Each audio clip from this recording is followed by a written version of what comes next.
So hello and welcome to today's Iceberg video. So I've done multiple Iceberg videos relating to Bully, and I can't find a fourth one. So what I want to do is do an entire Iceberg video but on Rockstar instead, which of course covers Bully, GTA, Red Dead, Manhunt and whatnot. But I kind of want to take a bit of a different approach to this, by being much more ultra in depth, which is why this particular video is going to be only focused on the first tier, which I hope you can see by the video length is going to be a long one. But before we begin, I'm just going to say one other thing which I mentioned in my Bully Iceberg video, and that is any entries that are too similar to one another I might merge together, because otherwise I'll just be repeating myself. But let's jump straight in. So a lot of older Rockstar Games fans feel like Rockstar has been quite greedy ever since the release of GTA 5, given that there's been a 13-year gap between GTA 5 and GTA 6, and also the fact that GTA 5 has spanned 3 console generations, with only one new game released in that time, which of course is Red Dead Redemption 2. And many fans know that is such a stark drop compared to their previous release schedule, which was often nearly yearly with all kind of games sprinkled in between their various studios, which many do debate if it's proof that Rockstar are just milking GTA Online over everything else, especially since they tried to replicate GTA Online's success inside Red Dead Redemption 2, but it didn't get that far, and Rockstar didn't even hesitate to drop support for Red Dead Online shortly after. Meanwhile, GTA Online continues to get very frequent updates, much to the annoyance of Red Dead Redemption fans. Another thing people have noticed is that Rockstar have had a lot of re-releases scattered between GTA 5 and 6, as excluding Red Dead Redemption 2, pretty much all of their releases have just been re-releases of all their older games. There's been GTA 5 on PS4 and Xbox One, which to be fair on this one, GTA 5 did initially release at the very end of the PS3 and 360 lifecycle, so you can kind of give that one a pass. But then there was LA Noire being remastered, then there was the PS2 GTA Trilogy remasters, which were absolutely butchered, and lambasted by fans and critics alike. Then there was the GTA 5 remaster again, but this time for PS5, which really pissed off a lot of people, because it was pretty much the exact same game with absolutely no changes whatsoever. And in 2023 they re-released Red Dead Redemption 1 on PS4, Switch and PC. Yeah, you heard that right, PS4 from AAA Studio in 2023 with no release on PS5. It confused a lot of people at the time and it still confuses me today as to why they did that.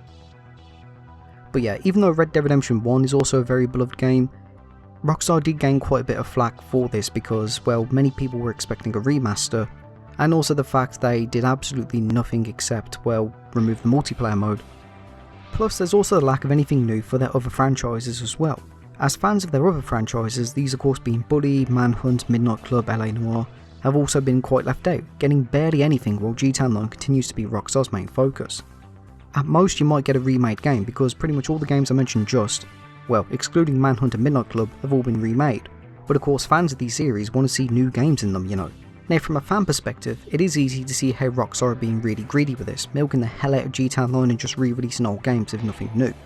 But to be fair on this one, game development takes a hell of a lot of time to do, and even then Rockstar themselves did actually change their approach to how they made games sometime in the early 2010s I believe, where they wanted less frequent releases in favour of more higher quality products, and as such they scrapped the idea of having every single studio working on their own thing in favour of every single studio working on one big project. But even then, it is hard to ignore the greed, especially when you look at the cherry on top, which of course is GTA Plus. Because at launch it was just $5 to get some small in-game benefits, but as time's gone on they seem to be slowly passively aggressively pushing this further. I believe in one of the updates, I can't remember which update it was, but they did remove over 180 cars from the in-game websites, effectively crippling the player bases on PS4, Xbox One and PC. Well, Legacy Edition on PC.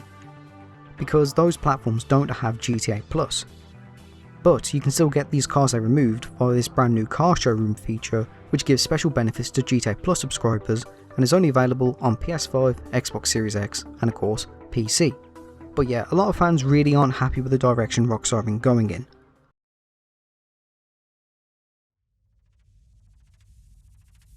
So before we start this next part of talking about the GTA 6 leaks, I just want to clarify that I'm not going to show off any of the leaks here, I'm only going to go over the events. So GTA 6, as we know, was the very highly anticipated sequel to GTA 5. As we said earlier, there's been a nearly 13-year gap between GTA 5 and 6, so hype and expectations were very, very high. And despite Rockstar's secrecy, GTA 6 has suffered numerous leaks prior to its release, with the one I'm sure we all remember taking place in September 2022, because on one fateful morning on the 18th of September, people were just going about their day as normal, shitposting on Twitter, checking Reddit, going on YouTube, but it was a day like no other, because a load of videos had surfaced from GTA 6, authentic videos in fact. Now when they first leaked on GTA forums, many people considered them to be hoaxes, because people have been making all kinds of fake leaks for Bully 2, GTA 6 before, so who's to say somebody didn't throw something together in Unity or whatever. But then it was revealed that these were authentic, these were in development videos of GTA 6. And all hell broke loose. The videos from GTA 6 leaked from a hacker who phished the Rockstar employee for their password and proceeded to upload as many videos as he possibly could. Not just gameplay, but the leaks showed off all kinds of things like character customization, 1 or 2 missions, debugging, the setting, the characters, and the leaks were really chaotic to put it politely. The leaks spread like wildfire all over the internet.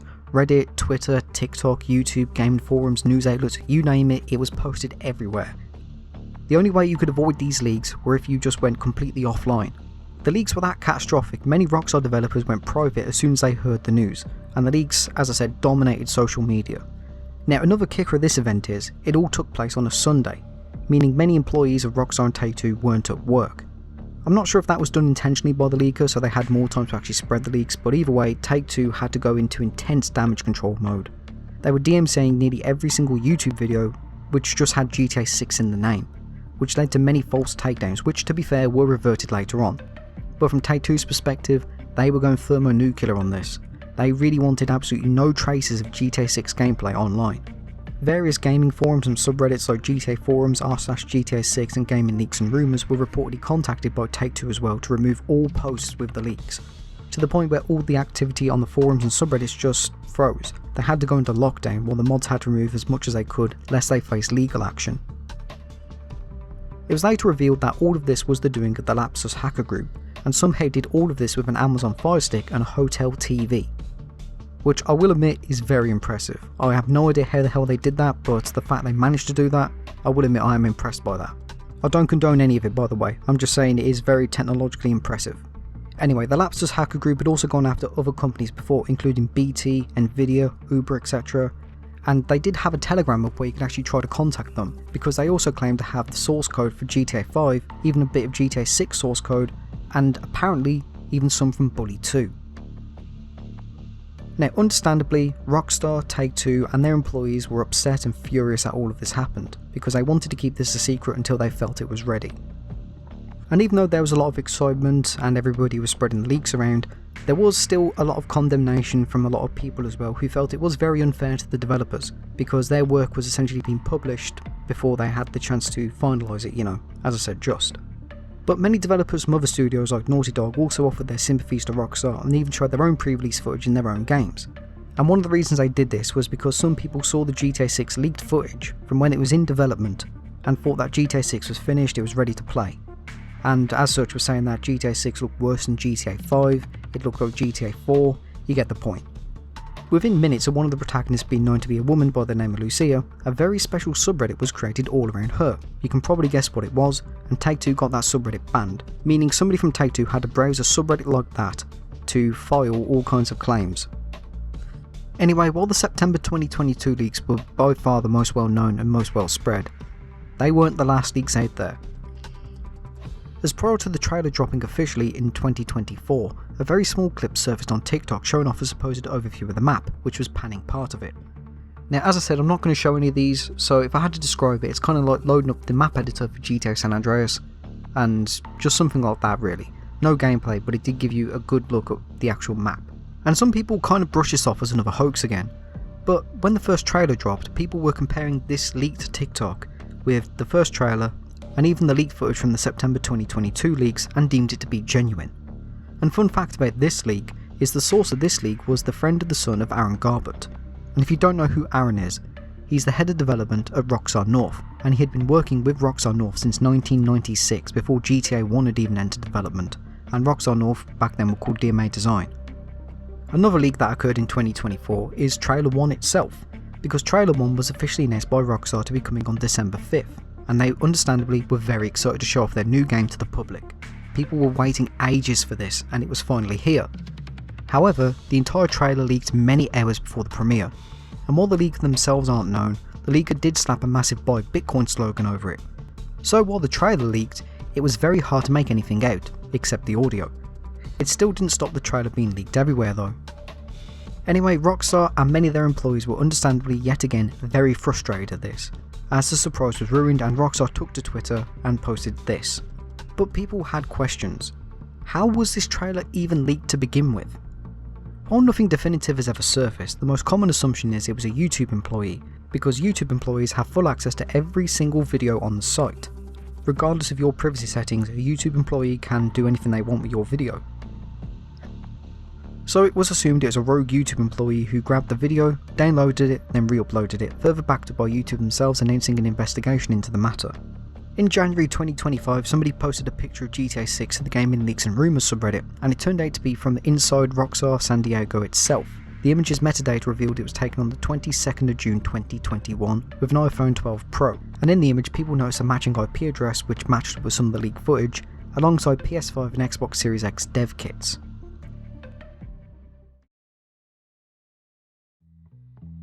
In 2021, a lot of really old GTA mods were getting DMCA'd left, right and centre. The mods that were affected were often bigger mods, often called total conversions, which often turned the base game into something completely different, such as replacing the entire map from other games, fan-made storylines and so much more. But the weird thing about these takedowns was that many of the mods that were taken down were dated from the mid-2000s and in some cases hadn't been updated for over 15 years.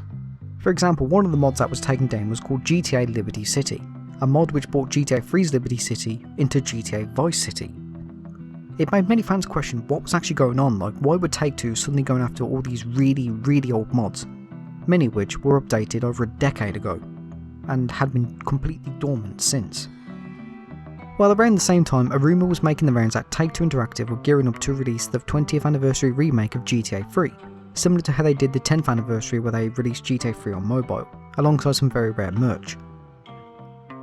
Now, Take-Two have been known to DMCA quite a lot of mods before.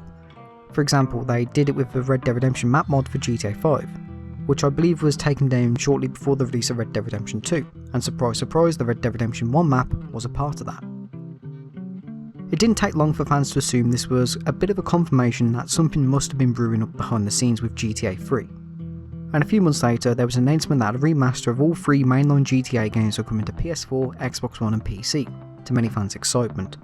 But as the release date grew closer, the excitement turned into concern, because barely anything was shown off about the game at all. There was no screenshots, no trailers, and the fact the original classic versions were also being delisted. And even though fans were very excited for this, the hype kind of turned into extreme concern even more when Rockstar finally released some screenshots. Because fans were not happy. Instead of getting a GTA Vice City remake with Red Dead Redemption 2 graphics and physics, they got something that looked like a deleted scene from Toy Story. Many fans hated the redesigns of the graphics and the characters, because as I said, they looked like they belong in a Pixar studio, not Grand Theft Auto. And many memes are made about them, as you can expect. But when the trilogy itself finally released, all hell broke loose. The games were very buggy, very incomplete, and the art style was ruined, alongside a lot of graphical issues. Even in GTA San Andreas, the entire map was rendered in full, which really took away a lot of the atmosphere the game had, because part of the San Andreas charm was the map felt massive, even though it's quite small when you do look at the full map. And development of this was so rushed and neglected that data miners found very private files from the development of the trilogy on PS2, which is a beta hunter's wet dream, because many of these were remodded back into the PC versions, well the classic PC versions, and they worked near enough fine. But when Rockstar found out, they immediately pulled the entire trilogy from purchase on PC. You couldn't even load it up on PC even if you bought it. Ironically, only pirates could play the game. So Rockstar had to issue an emergency patch to remove all of these private leftover files. It was a complete disaster. Despite being a success financially, it was a complete disaster. The reception was horrendous and Rockstar themselves had to step in and issue a public apology for the state the games are launched in. The studio behind the remasters was not Rockstar at all, and instead Grove Street Games, a studio that weren't exactly known for making big titles, but rather best known for porting games to mobile, and Rockstar had worked with them back when their name was Wall Drum Studios. So Rockstar Games apologised and they put up the original games on their launcher again. Now, even though it's never been made public, many fans have speculated there was a big fallout behind the scenes, because it ended up with Rockstar Games forcibly removing Grove Street Games from the credits of GTA Definitive Edition, even removing their logos and trying to fix up the game themselves. Now GTA Definitive Edition is in a better position today than it was back then, but the damage was done, and pretty much everybody prefers the originals. Because of how large of a company Rockstar is, their games are made by hundreds if not thousands of people in varying roles, and we can see this just by looking at the end credits to Red Dead Redemption 2 alone, which are about 30 minutes long. But many employees who have worked for Rockstar Games in the past across all kinds of studios and varying roles have made various claims about Rockstar being a very bad place to work. So during Buddy's development, which began in 2002, the team had a lot of issues with communication from Rockstar's upper management from the head offices in New York. For example, many times Rockstar Vancouver were flat out ignored or highly misunderstood, and they were managed that badly from the New York offices that some employees claimed that Rockstar New York was still sending stuff out like emails and tasks to employees who had quit Vancouver, in some cases many months ago, which obviously highly affected development, and overtime was forced upon the Buddy team to the point where they claimed they was working up to 80 hours a week, and it's also claimed that some employees who didn't look busy enough were given new tasks to become busy. There was very little downtime the team had, and in some employees' words they felt really burnt out because of it all. It didn't help on numerous occasions Rockstar were considering cancelling Buddy because the team weren't making adequate progress up to Rockstar standards, so they had that extra stress to deal with too. Another incident comes from the development of Manhunt 2, where the game was originally being developed by Rockstar Vienna, who are based in Austria, and completely out of the blue, with no warning whatsoever, Take-Two had allegedly shut down the studio overnight. The employees turned up for work on Thursday, May 11th, 2006 as they normally would, but found out they were not allowed to enter the office. And understandably, many were confused, wondering if there was a break-in or something that happened in the office overnight, but it turns out that every single employee was now out of a job. Now Take-Two did offer all employees a chance to come and work for them at any other Rockstar studio with a guaranteed job role, but the issue with that is that would require moving out of Austria, with the closest studio being in the UK. And not many people would be in the financial position to move countries on such a short notice, so many did find it very insulting. Even when Manhunt 2 was properly finalised, one of the main level designers from Rockstar Vienna, this being Yuri Hornman, claimed that he recognised his own team's work in the final game, implying that Rockstar London had just built up from what Rockstar Vienna had worked on rather than start from scratch, and there was no mention of any of the team's work in the credits. So Yuri personally put up his own credits on his own blog for his own team.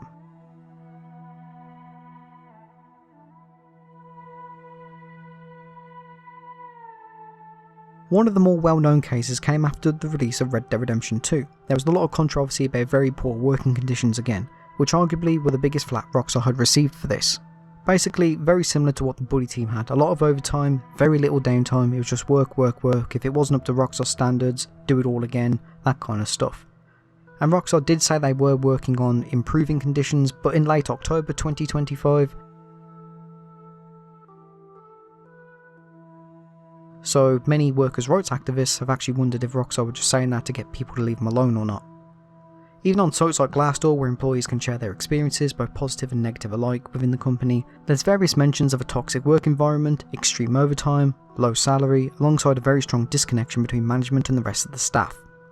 That's not to say that people haven't had a good time working with Rockstar in the past, but of course the fact many employees have spoke out about this kind of gives the impression that it's just par for the course of working for Rockstar. Take-Two Interactive are the company who own Rockstar Games, and as such they own a plethora of other companies too, including 2K, Dynamics, Ghost Story Games and Zynga, alongside joint ownership of the company NBA Take-Two Media, which as you can guess is also owned by the NBA. Take-Two don't just only own Rockstar's franchises because they have a plethora of these under their belt. These include Bioshock, Civilization, Mafia, Borderlands, XCOM, alongside many, many more, including partnerships with the NBA and WWE to make yearly sports games too. Now Take-Two were founded in 1993 by Ryan Brandt, who wanted to form his own video game publishing company and raised $1.5 million from investors, and it wasn't until 1994 where Take-Two struck their first deal with GameTech for 5 of their games, the first one being Star Crusader. So to cut a very long story short on how Take-Two relate to Rockstar in this way, Take-Two made their IPO on the US stock market in 1997 with the opening price of $5.75, and in 1998 they had acquired BMG Interactive for $14.2 million. Now BMG Interactive were the publishers of DMA Design's new franchise, Grand Theft Auto, and Take-Two had decided to take over BMG's role as DMA's publisher, as Ryan Brandt was really keen on the GTA IP. In 1998 as well, BMG Interactive were rebranded as Rockstar Games, as Ryan had contacted key members of DMA Design, these being Sam and Dan Houser, Terry Donovan and Jamie King to run this new company of theirs. It wasn't until the release of GTA 3 when Rockstar Games started acquiring and rebranding companies to fit their new Rockstar Games branding, where many companies were often called Rockstar and then named the place they were from, like DMA Design were rebranded as Rockstar North, because DMA Design were from Scotland, which is the northern part of the United Kingdom of course. But while people know DMA Design, Rockstar also had multiple other companies they started the rebranding with as well, these being Alternate Reality Technologies, who were initially called Rockstar Canada but rebranded to Rockstar Toronto upon the acquisition of Barking Dog Studios, which was another Canadian company, and they also had Tarantula Studios, which was rebranded into Rockstar Lincoln. So effectively, whenever you see any kind of Rockstar studio like Rockstar North, they're a subsidiary of a subsidiary. Now Rockstar could probably go independent if they wanted to, but to be honest I don't ever see that happening. Take-Two probably would never let that happen given how much revenue Rockstar are making for them with GTA.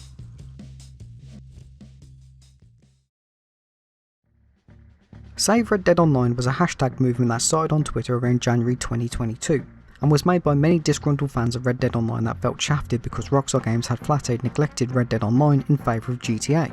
So after the success of GTA Online for GTA 5, Rockstar really wanted to see if they could replicate something similar in Red Dead Redemption 2. And while Red Dead Online did garner a relatively large following, like with GTA, Rockstar had claimed they were looking forward to developing all kinds of updates for the future. But in 2021 there was a report that Red Dead Online was put on hold due to GTA 5's PS5 remaster and the GTA Trilogy. But development never really picked up again for Red Dead Online. So in 2022 the game had gone nearly an entire year without a single content update, which upset a lot of fans.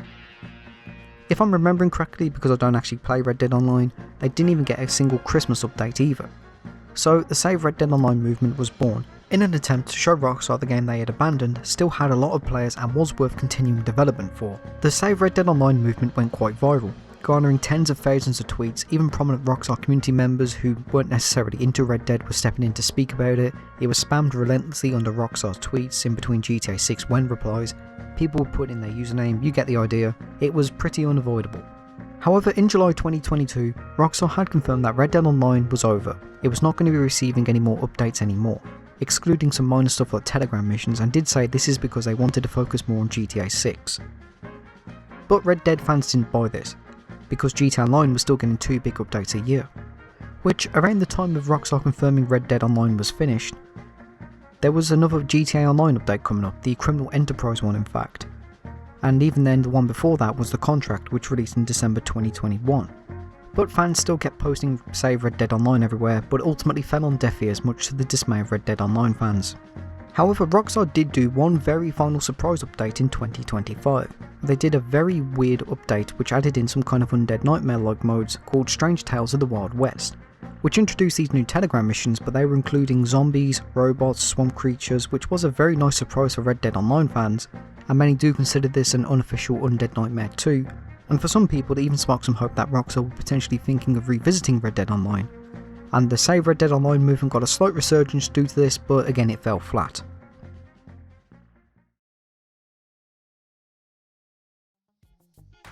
Despite being over 20 years old, GTA San Andreas remains to be very popular to this very day, and as such many memes have originated from it, and still get used quite frequently. Now this part's just going to be a very small meme compilation, so yeah, these are the kind of memes people have made from San Andreas. Oh shit, here we go again. Grove Street, home. At least it was before I fucked everything up. You picked the wrong house, fool! Oh my god, what's up? Keep up, motherfucker!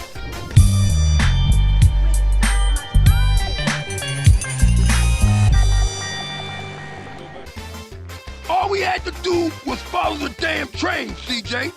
Them white boys had me on crystal meth. I smoke cause it gives me knowledge. Thing that keeps me from ravaging a buffet. I love a buffet. I'm fat and I'm proud.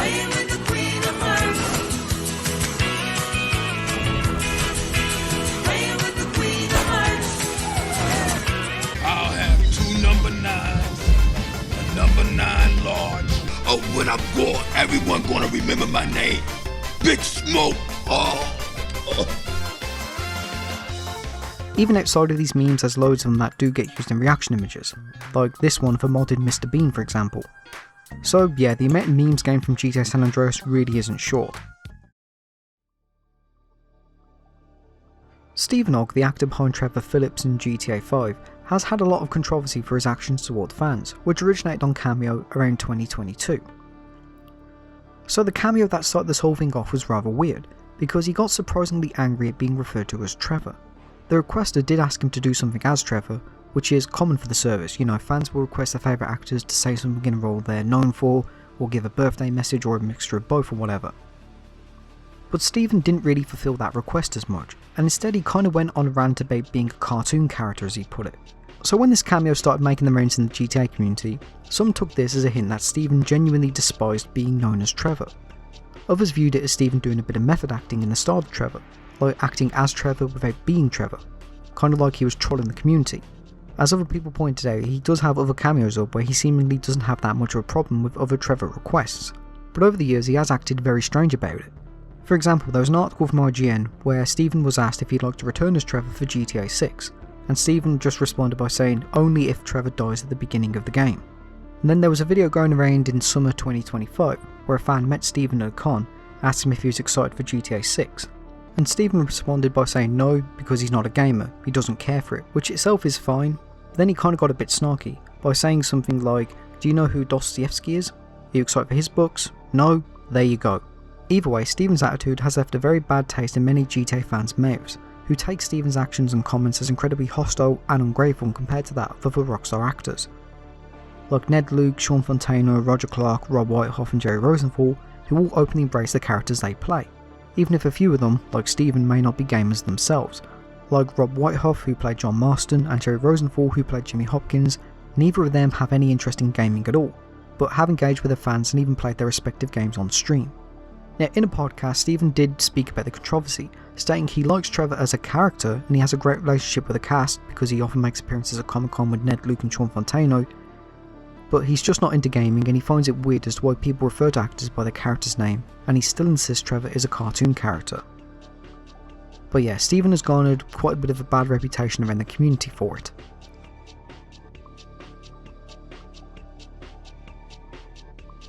So the yee yee ass haircut was a very popular meme in early 2021, because it's from the introduction mission as Franklin in GTA 5, where at the end of the mission he refuses to let Lamar into his home, so Lamar roasts Franklin's haircut instead. What's up? Can a low come up in your crib? Man, fuck you. I'll see you at work. Oh, nigga, don't hate me because I'm beautiful, nigga. Maybe if you got rid of that old yee-yee ass haircut you got, you get some bitches on your dick.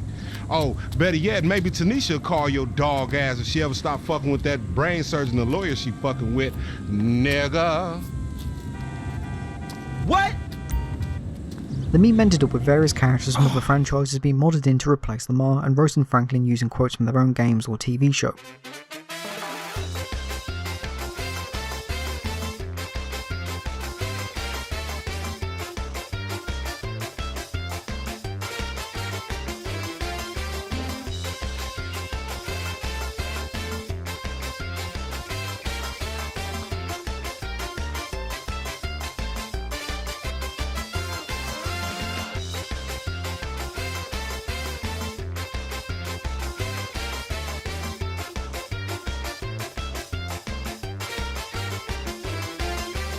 Eventually getting to the point where Sean Fontano and Steve Johnson, the actors behind Franklin and Lamar, also reenacted this scene in reality, and was also brought back in GTA Online's The Contract update in the short trip missions. And so that is tier 1 and the end of the video. As I said, I wanted to take a much different approach to this kind of video by being much more in-depth than my other Iceberg videos. And yeah, I don't know how long this video actually is because, well, as of recording this is before I edit the audio, take out any outtakes or whatnot. But yeah, if you want to see me do part 2 to this, let me know down below. Thank you for watching and have a great day. If you don't want me to do part 2, that's also fine because it doesn't hurt experimenting with different content sometimes. But yeah, thank you for watching and have a great day.